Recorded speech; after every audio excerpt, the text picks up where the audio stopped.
Muy bien, estamos ya de vuelta en Psicologiando y lo que habíamos comprometido justamente era el hecho de ir aclarando estas preguntas que nos habíamos hecho, ir avanzando en el tema, ir conociendo un poco más qué es la psicología social, ¿no? Que de por sí nuestra imaginario, nuestra forma de pensar muchas veces la confunde con la psicología. Y un poco nuestro objetivo es eso, el separar los ámbitos de incumbencia entre lo que es el psicólogo y lo que es la psicología social, ¿sí? Si te parece, para ir arrancando nuestro devenir, vamos a conocer un poco sobre la historia de la psicología social, como para poder avanzar justamente en el plano del conocimiento del tema. Vos me decías que la psicología social realmente no comienza en Argentina. No. Comienza, obviamente. A nivel, en realidad comienza en la segunda mitad del siglo XIX. Ajá. Digamos, en la época donde se van organizando las ciencias sociales, lo que está presente en primer término es toda una indagación y una inquietud de los que se ocupaban de los problemas sociales, empezando por lo que era en aquella época era la filosofía social, que en realidad, digamos, había toda una serie de preocupaciones que eran mucho más globales. La psicología social, desde ese punto de vista, en aquel momento la pregunta hubiese sido la indagación por el alma de los pueblos, decía algún filósofo por ahí, o si no, digamos, por la psicología colectiva. Siempre estamos apuntando a que el objeto de estudio es el grupo. No, digamos, por eso yo decía, me parece que es importante partir, para poder establecer alguna línea de diferencia, partir de la psicología social en su surgimiento a nivel mundial, claro, y no en la Argentina. ¿El objeto de estudio cuál es en sí? ¿A qué apunta el psicólogo social? A ver, a nivel, digamos, en la historia de las ciencias sociales, la psicología social se ubicaría en un terreno donde se preguntan por los modos de las relaciones colectivas que generan formas de estar o de sentir, tanto personales como grupales, como organizacionales, como también a nivel comunitario y social. ¿Y esa es decir, que la indagación de la psicología social parte de poder pensar las interrelaciones. Las interrelaciones en cuanto son significativas y en cuanto son los modos en que los seres humanos generan el mundo que comparten. Pero las interrelaciones necesitan que por lo menos haya más de uno. Exacto. Con lo cual se refiere a un grupo.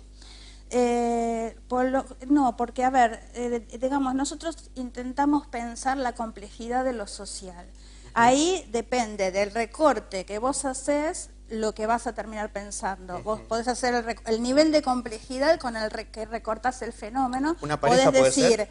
Podés decir el grupo, podés decir la organización, podés decir la comunidad entera, y la pensás como modos colectivos de generar eso que son. Claro, en sí, un conjunto de personas en interrelación con un objetivo en común ya estaría funcional a un objetivo. Esa es la definición clásica de grupo. En ese conjunto punto de personas que interactúan en función de un objetivo es la definición en más ese clásica punto de grupo. Ponemos el eje, entonces, ahí ponemos el objeto. Lo que pasa es que ahí vos lo estás limitando al universo de lo grupal, y la psicología social puede pensar los grupos porque piensa mucho más que allá de los grupos. ¿Cómo se diferencia la sociología entonces? Porque la sociología, digamos, por lo menos hasta donde yo lo entiendo, piensa sobre las normas, las estructuras de funcionamiento, las instituciones desde un punto de vista más colectivo, ¿sí?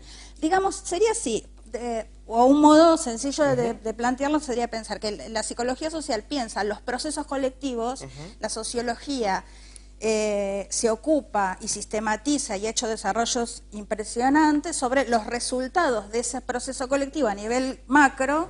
La psicología estudia, se ocupa y ha llegado a resultados impresionantes sobre los resultados de ese proceso colectivo a nivel individual.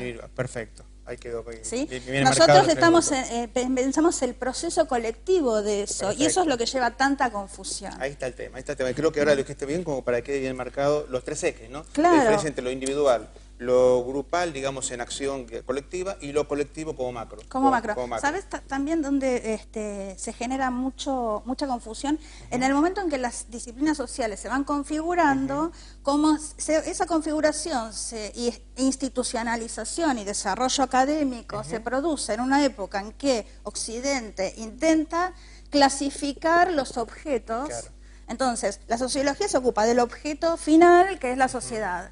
La psicología de la entidad final, digamos, que es la persona, y todas aquellas disciplinas que tenían que ver con lo intermedio y que no se podía visualizar en un recorte tan específico, es como que quedaron desdibujadas, y recién, a fines del siglo XX, empiezan a ser resignificadas y desarrolladas por propia necesidad, como decía ya en su época Saint-Simon, ¿no? Un antecedente de la sociología. En épocas de cambios vertiginosos, la pregunta es por los procesos de cambio. Muy bien. En épocas de estabilidad, por los productos de esos cambios. Entonces, durante toda la estabilidad de la modernidad o del capitalismo más clásico, la sociología es clara, la psicología es clara. Claro. Cuando todo esto se empieza a reconfigurar, empiezan... Los intermedios quedan perdidos. Vamos a encontrar un poquito que en Argentina ha habido un desarrollo muy importante de la psicología social, ¿no? Sí. O sea, esto que decía se da en Europa, se da en otros lugares, pero en Argentina han habido personas que rescataron y lo han justamente estructurado bajo una modalidad independiente y muy autónoma. Tal es la escuela de Pichón Rivière. Sí. Así que vamos a conocer un poquito sobre esto y me vas a acompañar a conocer un poco la figura de Pichón Rivière. Una persona que comenzó en Argentina, en realidad él nació en Ginebra, ¿no? Vino muy chico acá a Argentina y luego se empezó a involucrar con lo que sería el grupo psicoanalítico que empezó a formarse en Argentina, hasta el punto tal de que él fue justamente uno de los fundadores de la institución madre, que es el APA, la Asociación Psicoanalítica Argentina. Ahí lo tenemos en una foto junto justamente con varios de estos fundadores de la misma. Y él hasta tenía una relación muy cercana con una de las psicólogas más importantes que ha tenido el país, que es Arminda Averasturi, la cual justamente fue su esposa y que ella trabajó mucho el trabajo con chicos, ¿no? Sí. Se dedicó más que nada a lo que es la psicología infantil, mientras que Pichón Rivière, siendo psicoanalista, siendo psiquiatra, luego se dedicó justamente a este desarrollo, ¿no? Al encontrar ya no la dinámica de la persona en su funcionamiento individual, sino intentar de ver la dinámica grupal.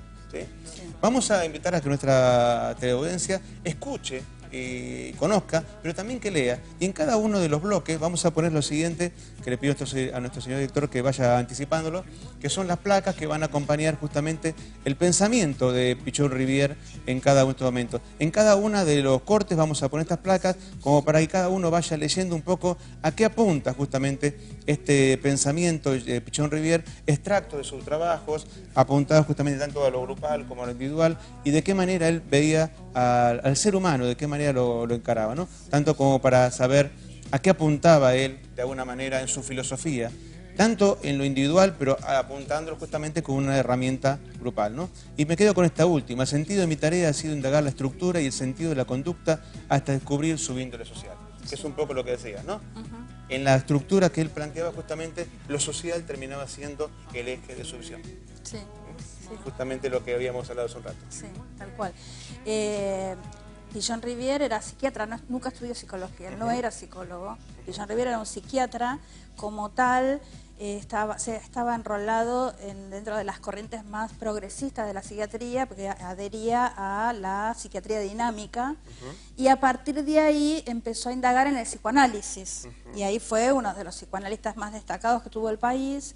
Convengamos que en Argentina, en aquella época todavía no existía la facultad. No existía. No existía la facultad de psicología. Claro, existía el psicoanalista. El psicoanalista, la mayoría eran médicos, psiquiatras, la mayoría, como Freud mismo fue, que luego justamente se especializó en el comportamiento humano. Sí, cuando decimos los médicos que hacían psicoanálisis eran muy poquitos, claro. Muy poquitos, no y sé, por eso se funda el APA, pero que es una especie, digamos, de guarida sobre la cual se afianzó lo que sería quiénes somos y quiénes no somos. Sí, con pero mucha ese rigidez y con mucha proceso estructura. posterior de fundación del APA es posterior a la fundación de la primera escuela de psicología social, que se funda en el año 53, me parece. Él funda el Instituto de Estudios Sociales, que tenía que ver con la Escuela de Psiquiatría Dinámica, que después sería lo que él renombraría como Psicología Social, antes de incluso de la... Del APA.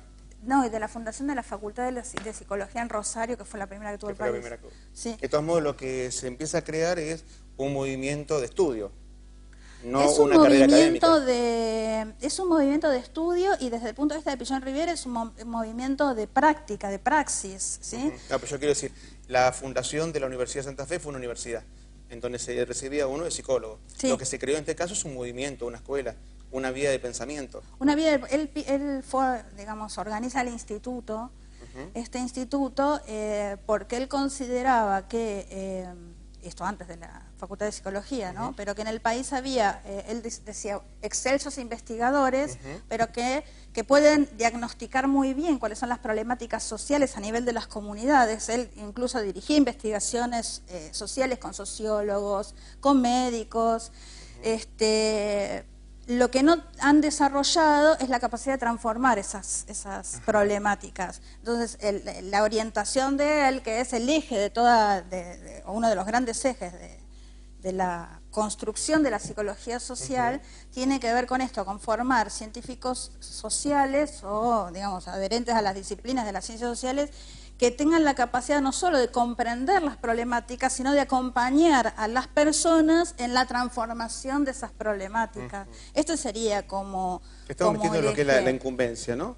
Yo lo que estoy planteando, digamos, cuál es el sentido que él le dio a la psicología social, y me parecía interesante marcar este punto de que en realidad Pillon-Rivière desde la psiquiatría pasa por el psicoanálisis, y cuando encuentra que el psicoanálisis no, en las corrientes hegemónicas de esa época, que eran las de Melanie Klein, el marco teórico del psicoanálisis más difundido en esa época no permitía explicar de fondo lo que él veía como jefe de admisión, el servicio de admisión de lo que hoy es el Borda. Claro.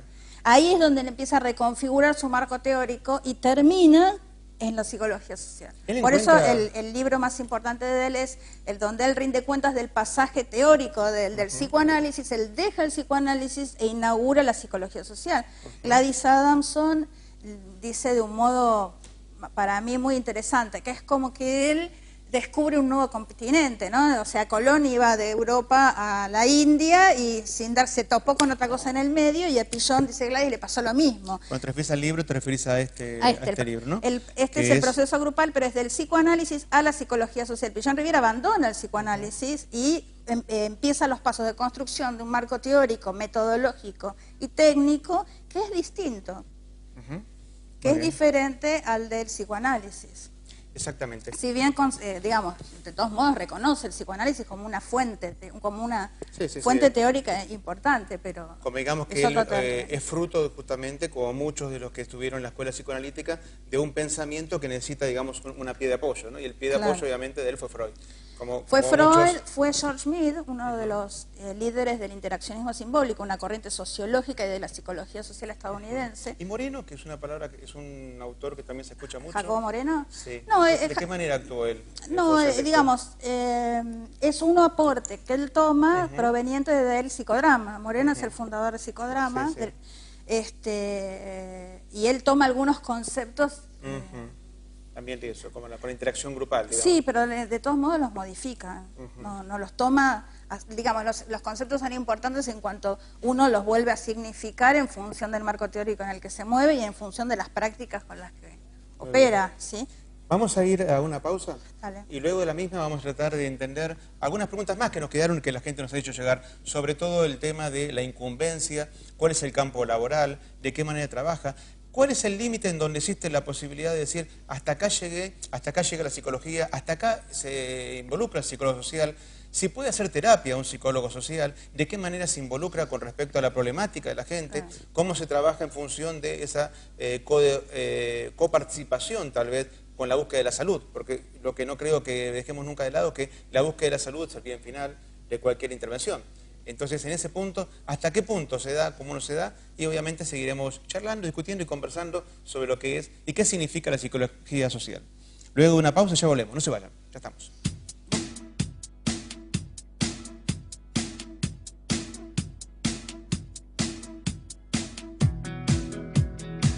Pensando en el tema, ir conociendo un poco más qué es la psicología social, ¿no? Que de por sí nuestra imaginario, nuestra forma de pensar, muchas veces la confunde con la psicología.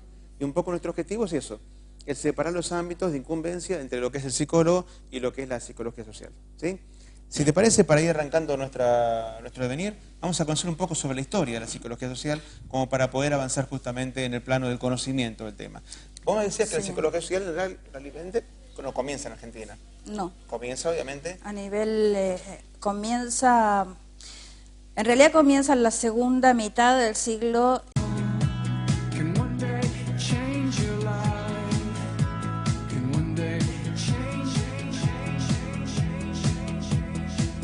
Muy bien, estamos ya de vuelta en Psicologiando y lo que habíamos comprometido justamente era el hecho de ir aclarando estas preguntas que nos habíamos hecho, ir avanzando. Empezando por lo que era, en aquella época era la filosofía social, que en realidad, digamos, había toda una serie de preocupaciones que eran mucho más globales. La psicología social, desde ese punto de vista, en aquel momento la pregunta hubiese 19, digamos, en la época donde se van organizando las ciencias sociales, lo que está presente en primer término es toda una indagación y una inquietud de los que se ocupaban de los problemas sociales.